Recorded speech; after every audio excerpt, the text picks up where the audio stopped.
Which United Nation agency deals with matters related to the child children. बच्चों के हवाले से कौन सी ऐसी एजेंसी है कि जो बच्चों के हकूक और बच्चों के तहफ़्फ़ुज़ के हवाले से काम करती है, तो वो है यूनिसेफ। याद रखिएगा जी। और फिर ये भी सवाल पूछा जा सकता है कि यूनिसेफ कब एस्टेब्लिश की जाती है, तो ये 11 दिसंबर 1940,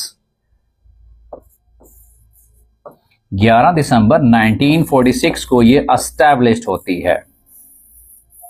और फिर यह सवाल पूछा जा सकता है कि यूनिसेफ किस चीज का एक्रोनिम है, यह मुखफ़्फ़फ़ किस चीज का है, तो याद रखिएगा United nation international. You stands for United nation, United Nations. I stands for International Children Emergency Fund, International Children Emergency Fund.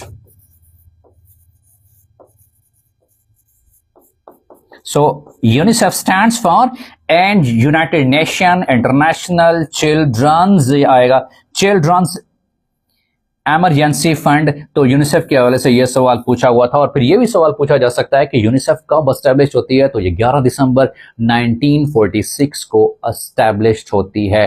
तो यह सवाल भी कमीशन के हवाले से बहुत ही अहम है।